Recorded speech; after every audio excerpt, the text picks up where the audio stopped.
Well, kia ora whānau. Great to be with you. It's great to share this yarn with you and tell you a bit about my story of me growing up and how I became to be in the place I am and the Christian that I am. So the first thing is I didn't grow up in a Christian household. My parents are not Christian. Most of my family are not Christian. But when I was a kid, we had these two families that my dad worked with.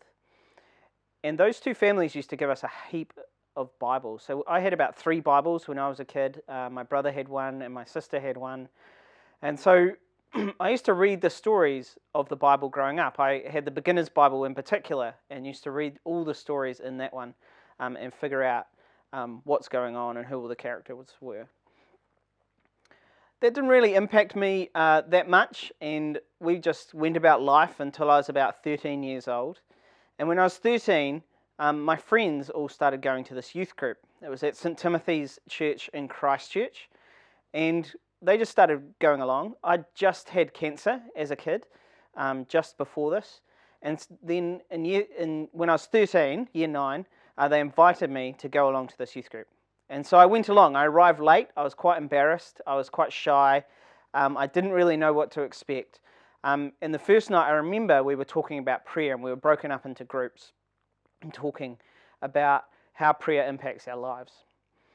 I was so impacted by the response that I got there, and the youth leader there used to send me mail through post, actually.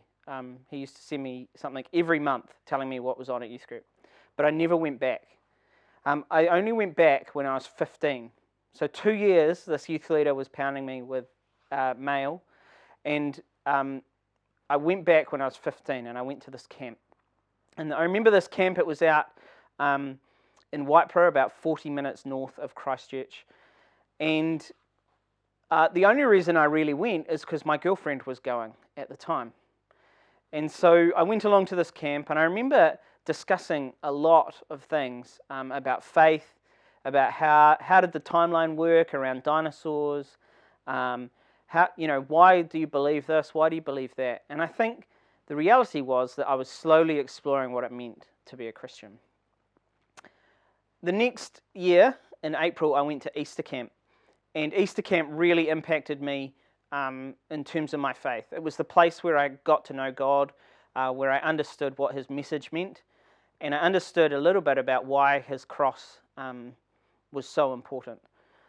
Marilyn Withers was speaking on the stage, and I remember standing up in one of the main meetings and just being encouraged to follow God. And at that point, we had a big cross at the front of Easter camp, and I had to walk all the way up to the front of this tent with 5,000 other people watching me and post this piece of paper on this cross and actually literally nail it to the cross.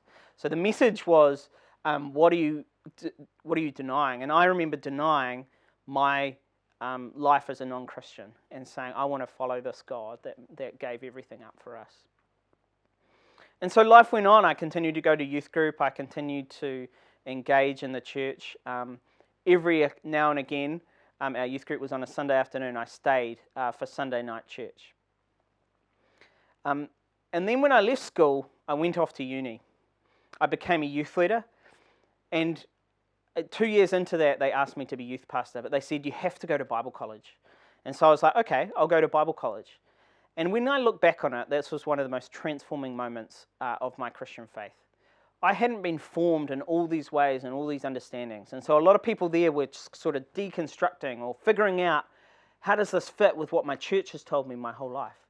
For me, it was like a more formational period of just saying, what does the Bible mean? What are these stories? What are these things? And I got to learn all the information about what the Bible is, how it works, how God works in this world, without having to throw away all the stuff that churches maybe had taught me or reconstruct the moment that churches had taught me. I think of this time, I think of the Bible verse Romans 12:2. It says, do not conform to the pattern of this world, but be transformed by the renewing of my mind. And that's what it was for me. Bible college was a place where I just renewed my mind and got a stronger sense of what God means, why the Bible was so important, why it is so encouraging, and what God is doing in this world. But basically, I think my whole life is summed up that God was slowly working in me from the moment I was a kid, through youth group, and then through Bible college. And I wouldn't be the person I am today without those formational periods in my life.